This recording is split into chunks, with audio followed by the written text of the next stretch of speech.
C'est un réel plaisir de savoir que vous êtes déjà scotché chez vous pour vous informer sportivement à travers Sport 45. Mesdames et messieurs, bonsoir et soyez les bienvenus sur ce plateau de Sport 45. Eh bien, au menu du football, avec la débâcle des Diables Rouges en Zambie face au Chipolopolo de la localité.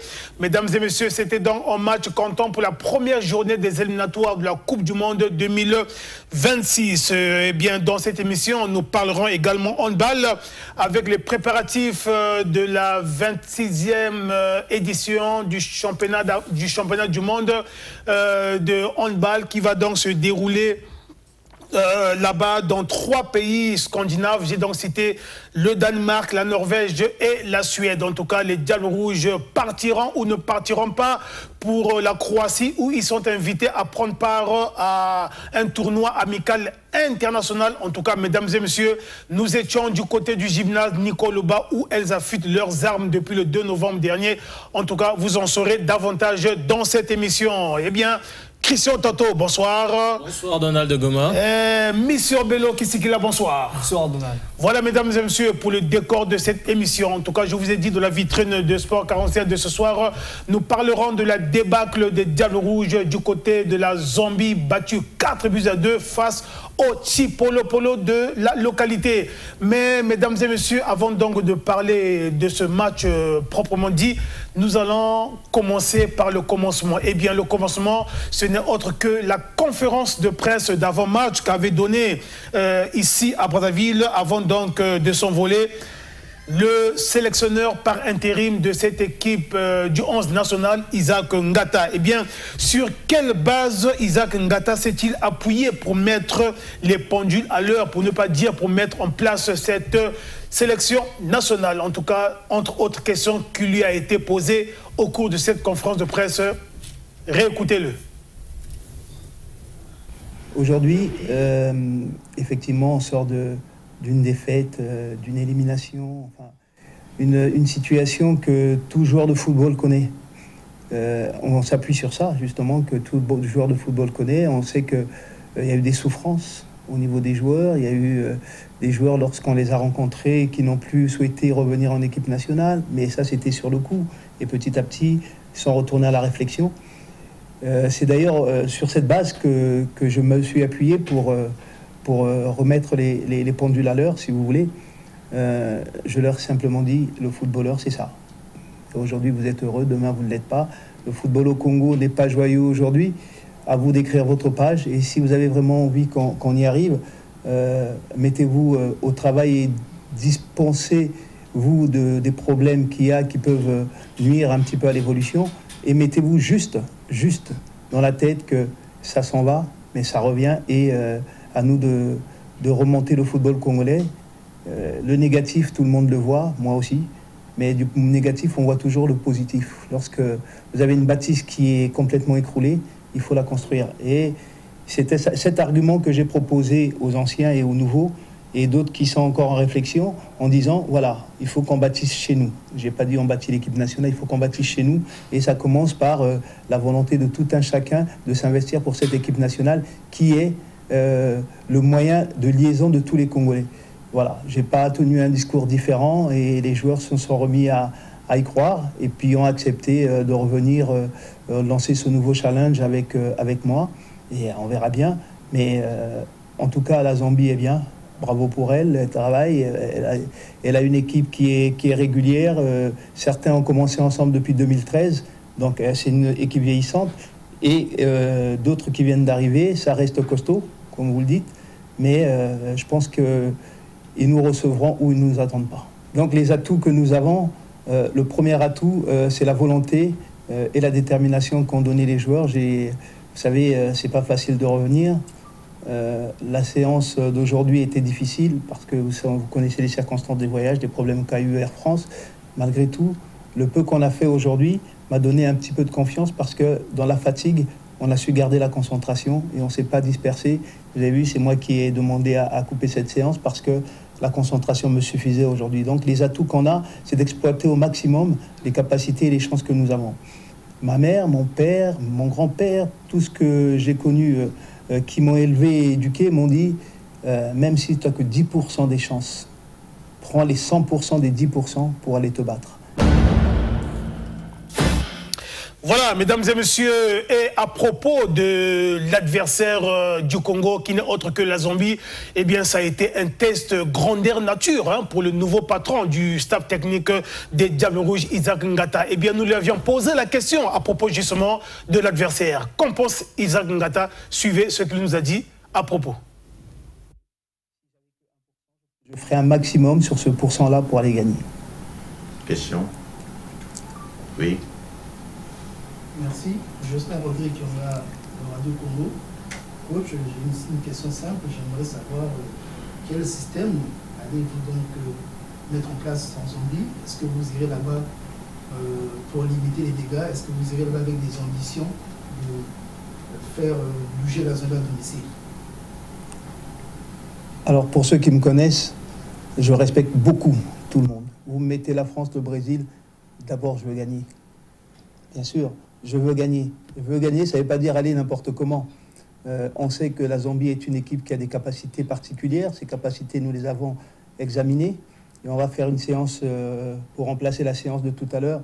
Comme les joueurs sont fatigués, on va faire une grosse séance vidéo où on va vraiment regarder toutes les emplettes qu'on peut mettre en place pour pouvoir contrecarrer ce jeu zambien. Mais je ne partirai pas pour contrecarrer son jeu. Je partirai pour essayer d'imposer le nôtre, même si...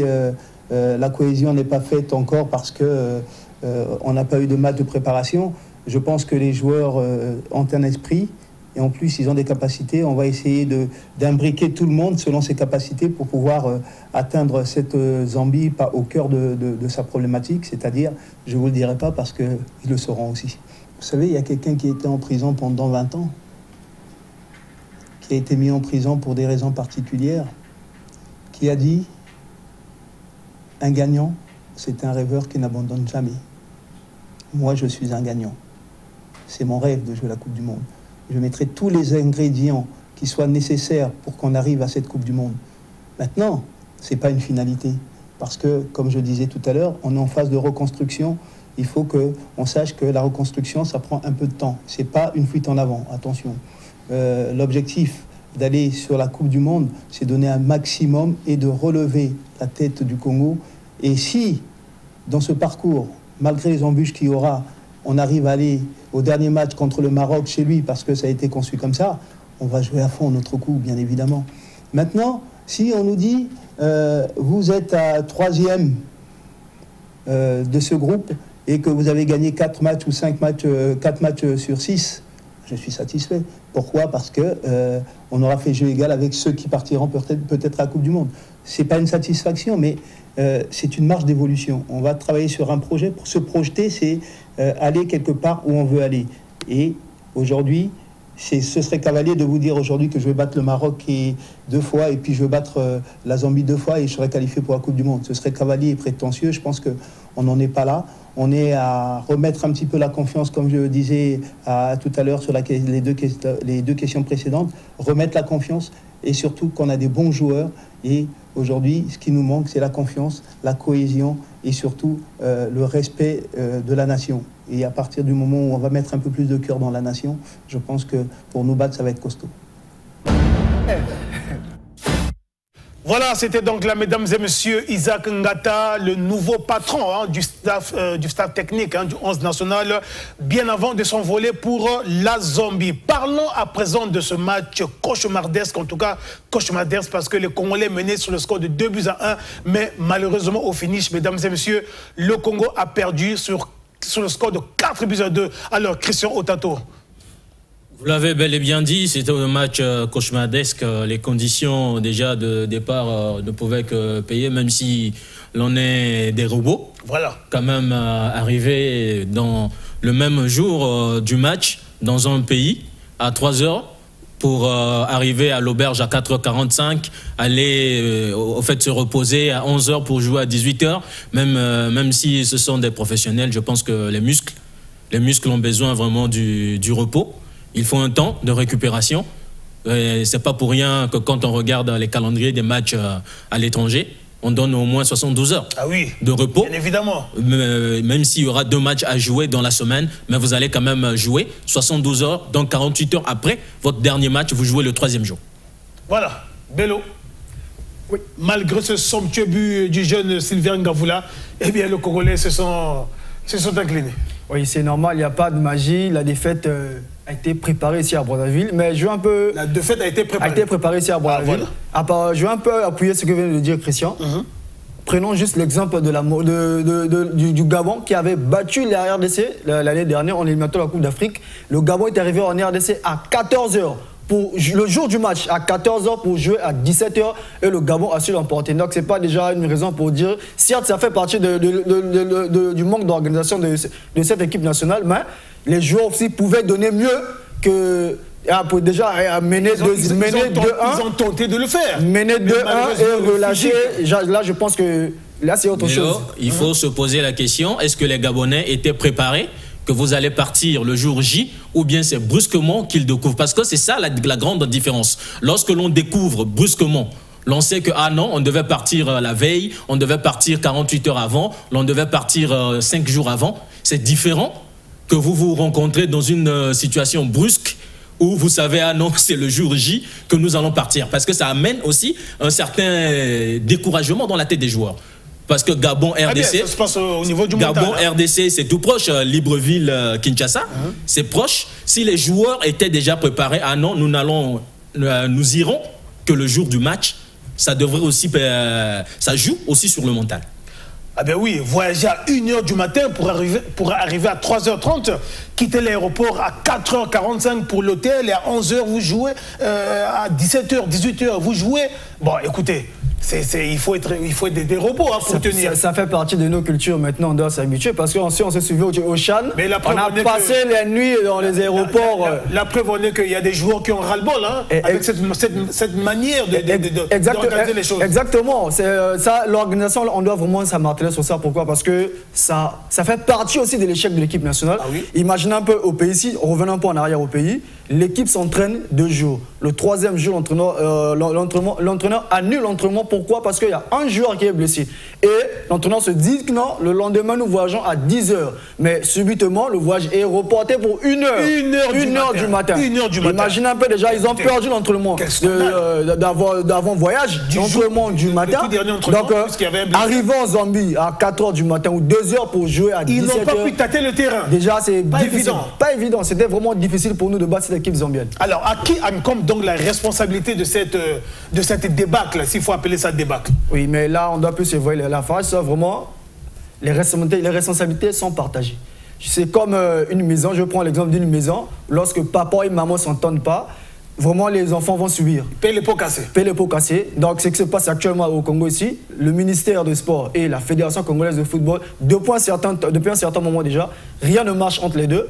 C'est de l'hypocrisie, ça il faut le dire aussi, c'est de l'hypocrisie, parce qu'on se voit à des rencontres, des réunions tripartites, mais pas de solution. On se souvient, dernièrement, Bifouma avait évoqué que je suis sorti très dessus de cette réunion. Tout ce que je voulais entendre ici, je n'ai rien écouté. Mais aujourd'hui, nous revenons encore avec les mêmes bases.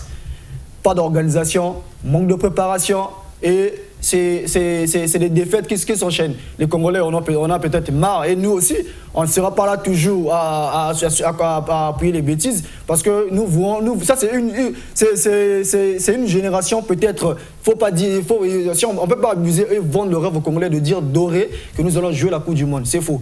Nous sommes en phase de préparation.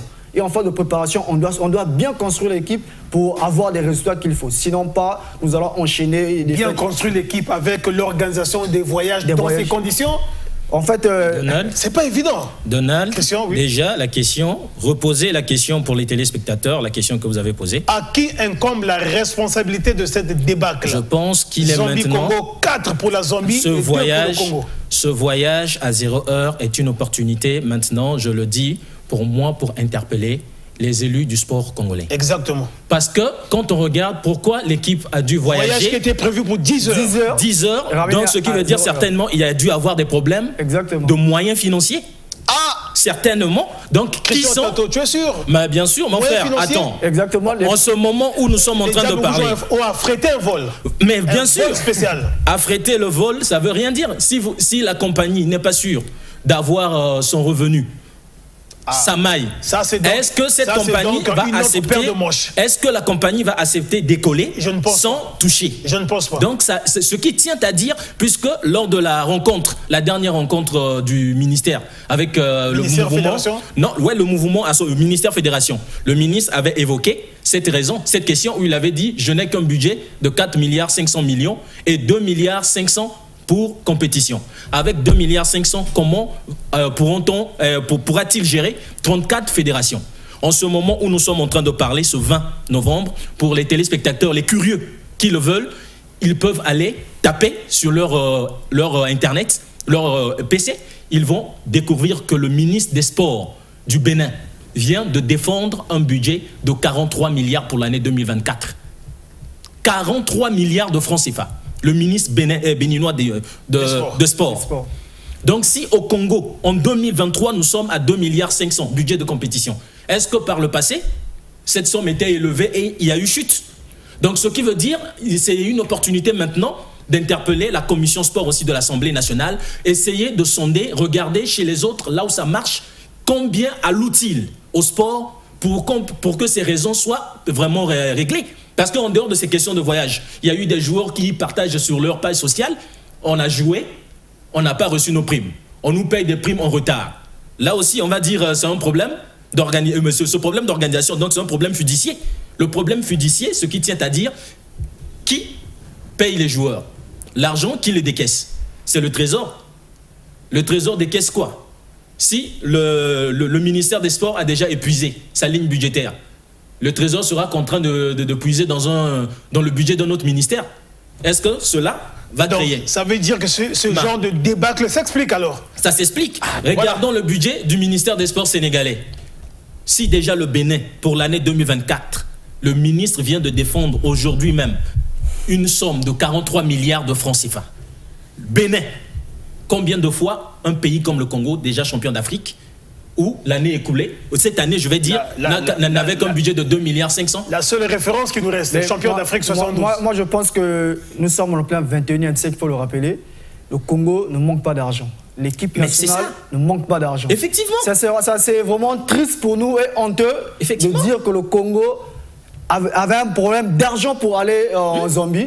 Où il vous faut 3 heures de vol, si je ne me trompe pas, 3 heures quelques de vol pour arriver à Ndola. Ouais. Donc c'est honteux. On peut plus dire, on peut se permettre de dire qu'il y avait un problème d'argent. Nous n'accordons pas de l'importance. Et il faut le dire aussi, les joueurs aussi déclarent les primes de match. C'est ça. Avant et après le match. Donc il y a un problème énorme au sein de cette équipe. On se souvient déjà tout dernièrement, l'équipe nationale des dames qui ont ramassé un 6 hier en Égypte face à l'équipe égyptienne au dernier tour de la Coupe du Monde. Je pense que si vous voyez le nombre de joueuses qui ont effectué le voyage, c'est déplorable. C'est des images qui ne méritent pas d'être vraiment mises en place pour les téléspectateurs. Il y a cet aspect aussi, oui, cet aspect au niveau de l'organisation des compétitions par catégorie, au niveau de la fédération, mais quand même, si nous regardons les conditions, même, vous l'avez évoqué, le Chan, où on a vu les joueurs dormir à l'aéroport, cela était dû à quoi? Parfois, si l'on regarde les joueurs, est-ce qu'il y avait un précurseur qui avait été envoyé en Zambie pour aller préparer l'arrivée de l'équipe? Je ne pense pas. Hein? Si nous regardons la plupart de nos voyages, même là, l'équipe de handball, vous l'avez dit, nous allons évoquer cela. Est-ce que les conditions sont déjà réunies? En tout cas, il y a là le tirage au sort. Cette équipe est délaissée à elle-même. Le tirage au sort de la CAN masculine de handball prévu pour le mois prochain en Égypte. Oh non, le Congo logé dans le groupe A. Qu'est-ce qui rassure que cette équipe va voyager dans de bonnes conditions? Point d'interrogation. Donc c'est là où je tiens à évoquer vraiment, à interpeller nos élus du sport. Essayons de voir et faire comme ça se passe chez les autres, parce que le Bénin n'est pas un pays plus riche que le Congo pour que le ministre des Sports aille défendre un budget de 43 milliards de francs CFA, pendant que le ministre des Sports congolais nous révèle qu'il n'a qu'un budget de 2 milliards 500. Alors même si copier ce qui se passe à côté, on ne peut pas copier, alors là c'est malheureux. Eh bien le pauvre Isaac Ngata, mesdames et messieurs, rêvait de faire un résultat du côté de la Zambie, mais malheureusement toutes les conditions n'ont pas été réunies comme il le voulait bien afin de faire un résultat du côté de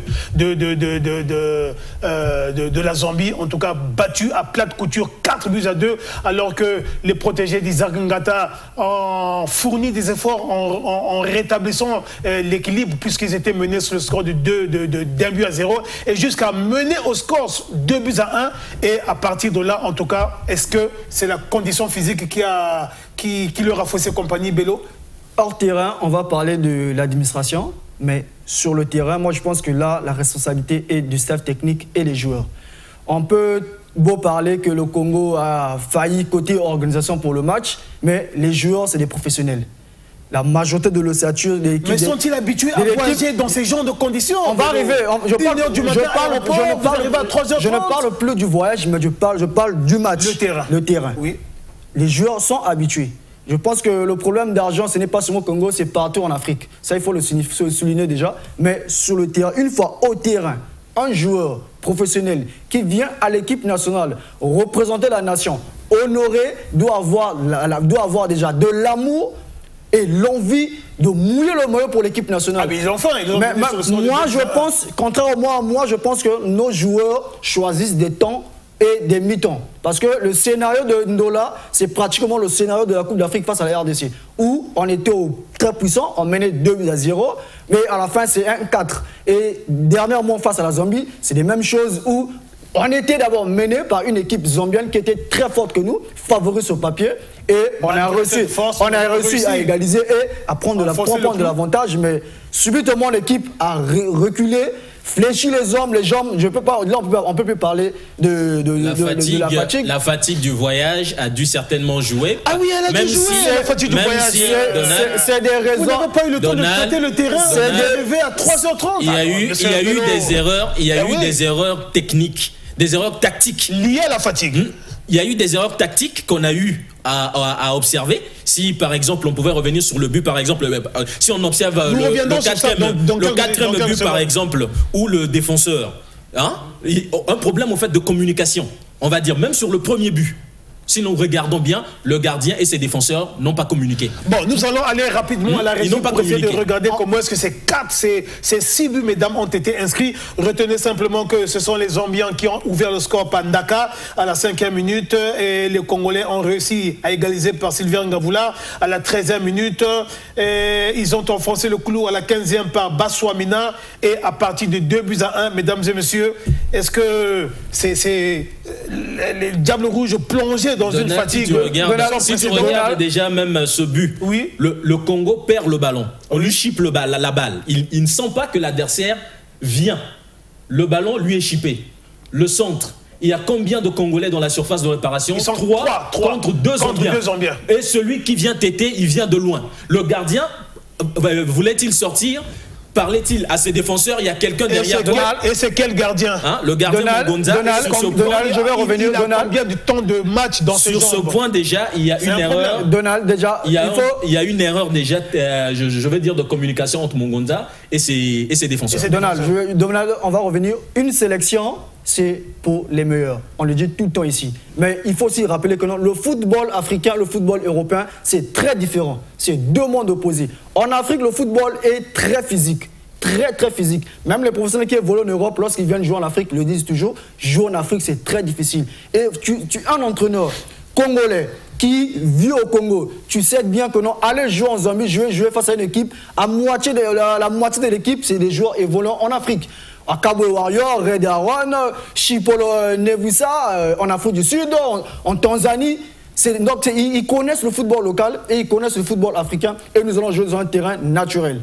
Ça, il faut aussi le rappeler, terrain naturel.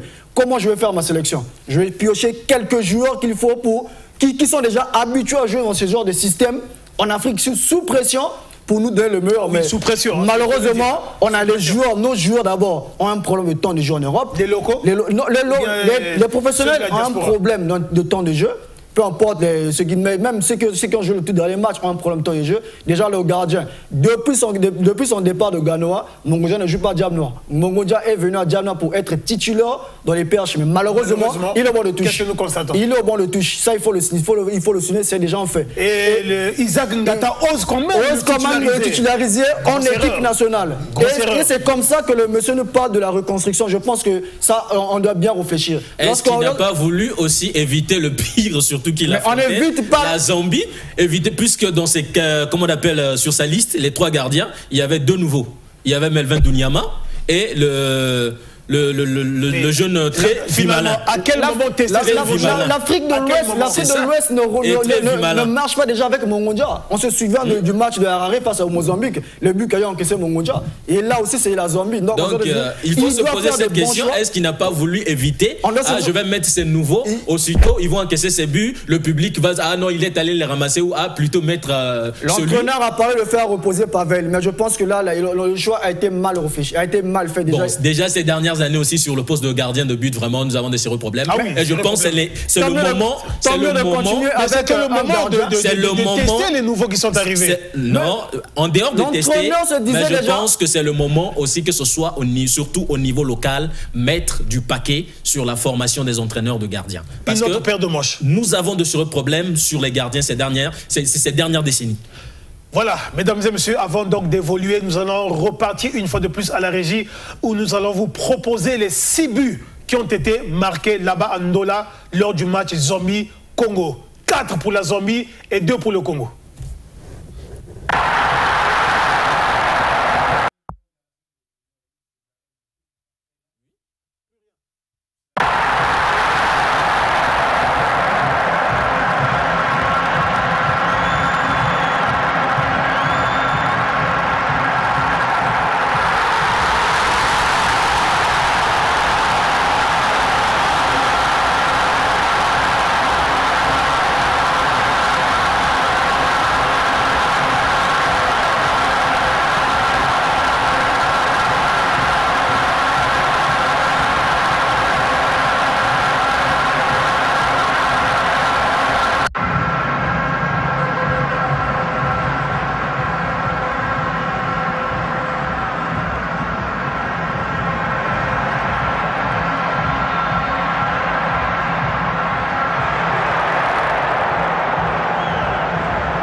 Voilà, en tout cas, mesdames et messieurs, tout le public sportif congolais était très abattu au coup de sifflet de ce Zambie Congo, eh bien parce que la manière dont le Congo perd ce match, c'est inacceptable, Bello. Oui, inacceptable. On pouvait bien perdre, mais avec un 4, vraiment, c'est trop. C'est trop pour nous. Je pense qu'on doit vite rectifier les tirs pour se préparer en conséquence et affronter les adversaires. Surtout que le petit poussé où on devait peut-être prendre 6 points, l'Érythrée s'est retiré à la dernière minute. Donc là, c'est des équipes vraiment à faire face. Ça serait Christian, notre adversaire de la deuxième journée, l'Érythrée. Oui, effectivement, ils se sont retirés. Ils vont pas jouer ces éliminatoires. Et parce que pour cette deuxième journée, mesdames et messieurs, Tanzanie, nous sommes là dans le groupe E, le groupe dans lequel est logé le Congo. La Tanzanie sera au coude avec le Maroc et le Niger rencontrera donc la Zambie. Alors, et surtout, pour les autres résultats, il faut notifier que dans ce groupe 3 des adversaires congolais sont à la CAN et ils vont jouer dans le groupe F. Exactement. Le Maroc, la Zambie et la Tanzanie. Exactement. Oui. Allons-nous sortir de là vivant? Les autres résultats, Christian? Et oui, nous regardons que ces éliminatoires avaient commencé le 15. Le 15, la régie va revenir d'abord sur le premier diapo, le 15, où nous voyons la victoire de la Guinée équatoriale 1-0 face à la Namibie, le Rwanda 0-0 face au Zimbabwe, le Gabon, plutôt la RDC 2-0 face à la Mauritanie, l'Éthiopie fait 0-0 face à la Sierra Leone. Le 16, le Botswana s'est incliné 2-3 face au Mozambique. Le Burundi a surpris la Gambie 3-2. Ah oui, hein. Le Gabon s'est imposé 2-1 face au Kenya, victoire de l'Algérie 3-1 face à la Somalie. Le Nigeria a été tenu en échec par le Lesotho, 1 but partout. Le Togo est allé arracher le point du match nul au Soudan du Nord. Le carton de l'Égypte avec le grand Mohamed Salah face au Djibouti 6-0. Le Cap-Vert et l'Angola font 0-0. Le 17 novembre s'ouvre avec le match Guinée-Ouganda. Victoire de la Guinée, 2-1 l'Ouganda de Paul Put. Paul Put. Qui perd son premier match officiel. Ok, l'Eswatini a été battu par la Libye, 1-0. Victoire des îles du Comore, 4-2 contre la Centrafrique. Le Libéria a perdu 1-0 face au Malawi. Victoire limite du Ghana, 1-0 face au Madagascar. Toujours pour ce qui s'agit du 17. On voit déjà la défaite du Congo 4-2, dont on a déjà beaucoup fait couler de salive. Le Mali s'est imposé 3-1 face au Tchad. Carton 9-0 du Seychelles. Véritable de la Côte d'Ivoire. Côte d'Ivoire, il manquait que 5 buts pour que la Côte d'Ivoire fasse ce que la France a aussi fait contre Gibraltar.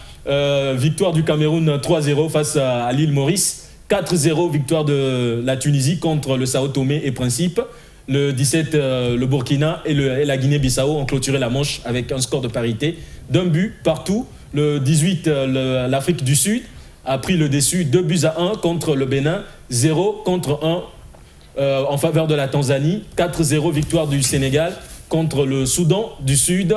Le 19, le Zimbabwe fait match nul, deuxième match nul donc pour le Nigeria, 1 but partout. Le Soudan, la Mozambique perd 0-2 face à l'Algérie. Le Gabon signe sa deuxième victoire, 2-1 au Burundi. L'Égypte prend le dessus, 2-0 face à la Sierra Leone. La surprise de cette journée a été la victoire du Soudan du Nord face à la RDC. Et nous annonçons que ce 20 commence avec la deuxième journée où le match Tchad-Madagascar est prévu pour 20 h. Pendant ce temps, la Côte d'Ivoire est déjà en train de jouer. La troisième journée, mesdames et messieurs, de ces éliminatoires est prévue donc dans la fourchette allant du 3 au 11 juin 2024 dans le groupe E, le groupe dans lequel est logé le Congo. Eh bien, le Congo, on découdra avec le Niger.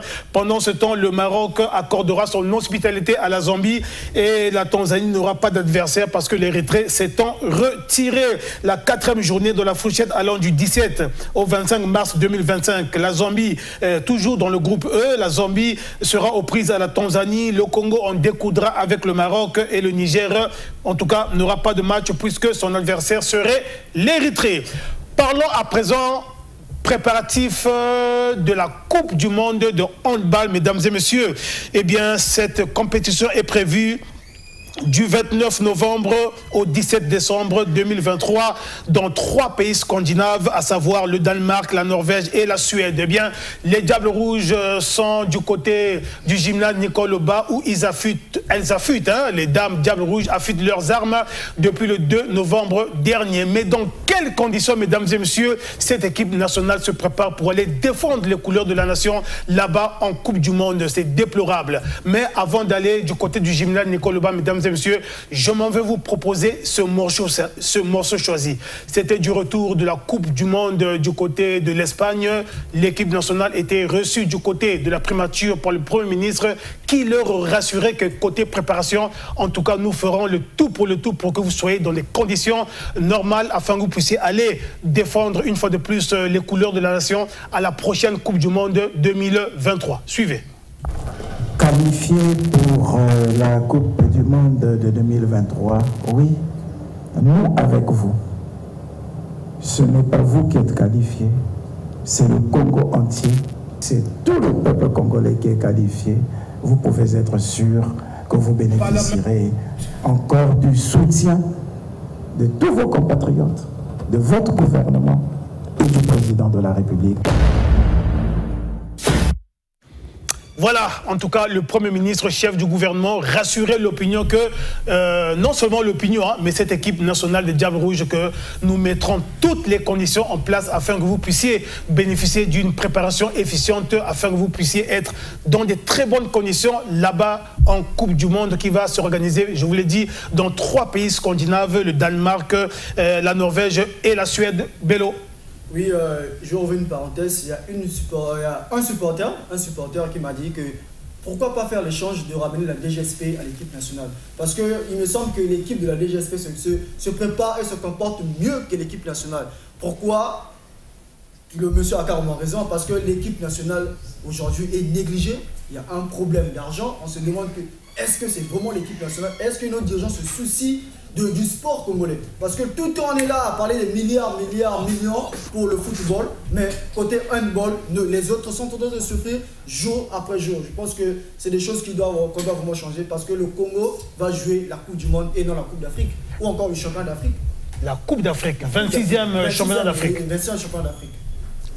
Christian Tato, un mot justement sur cette équipe de Diables Rouges qui logiquement devrait se rendre en Croatie pour un tournoi amical international, mais jusque-là, en tout cas, partira ou ne partira pas, c'est la grosse interrogation que l'on se pose. Nous venons d'écouter les propos du Premier ministre au moment où il le disait, le budget de l'année 2023 avait déjà été voté, ou bien c'était après cette période où ça avait été. Donc il tenait certainement ce discours pour remonter le mental des joueuses. Mais c'est là où on déplore le budget alloué au ministère des Sports qui prend en charge. Nous ne sommes pas en Europe où les fédérations, ou même en Côte d'Ivoire, où la Fédération ivoirienne de football, par exemple, a un budget de 11 milliards 790 millions, où on peut dire, ah non, bon, comme l'État n'est pas en mesure, nous, fédérations, on investit. Nos fédérations n'ont pas ce réflexe. Donc, étant donné que c'est l'État qui prend en charge, donc les députés, vraiment, nous lançons cet appel. Il faut voir la question du budget alloué au ministère des Sports. Nous allons repartir du côté du gymnase Nicole Loba, où nous avons quand même, malgré les difficultés avec lesquelles Younes Tadbi entraîne l'équipe nationale des Diables Rouges, nous lui avions quand même posé la question sur la manière dont les choses se passent. Écoutez le franco-marocain Younes Tadbi. Pour commencer, on a commencé le stage à partir de 2 novembre à une séance par jour. On était en externat. Maximiser les efforts pour rendre les joueuses plus athlétiques, que ce soit sur le côté physique et technico-tactique. Comme ça, quand on va faire la fusion avec la diaspora, tout le monde doit être au même point à peu près. Comme ça, on pourra avoir une équipe compétitive. On est en train de travailler avec les locales parce que ce n'est pas une date de chef. Alors on va essayer on va finir à peu près demain, on va sortir les meilleurs qui doivent partir pour jouer la préparation qui sera en Croatie. On sait très bien que la Croatie nous invite comme un pays du Congo sur un tournoi de 3 nations, le Congo, la Croatie et le Monténégro. C'est pas facile que la Croatie, une grande nation mondiale, nous invite par rapport à nos exploits les dernières années là. Alors c'est une fierté pour nous tous. On va partir là-bas pour se préparer et pour faire le maximum. Déjà on est en retard, au moins pour accélérer les derniers 8 jours pour rentrer bien comme il faut dans une Coupe du Monde qui n'est pas facile, et c'est la 2e fois consécutive qu'on va jouer une Coupe du Monde dessus. L'ambition elle est toujours là, malgré nous on ne cherche pas les justificatifs. Partira ou ne partira pas, mesdames et messieurs, en tout cas l'équipe nationale du Congo de handball senior dames est toujours à Brazzaville, devrait se rendre en Suède, plutôt en Croatie, où elle devrait prendre part à un tournoi amical international. Et en tout cas l'équipe devrait s'envoler depuis le dimanche, mais jusqu'au moment où nous vous présentons cette émission, mesdames et messieurs, l'école et plutôt l'équipe nationale est encore à Brazzaville et devrait prendre part à la 26e Coupe du Monde de handball du 29 novembre au 17 décembre 2023. Voilà, mesdames et messieurs, c'est donc par là que nous mettons un terme à cette émission. Merci à toute l'équipe technique. Bon suite de programme sur votre chaîne de prédilection, la DRTV Internationale. Au revoir.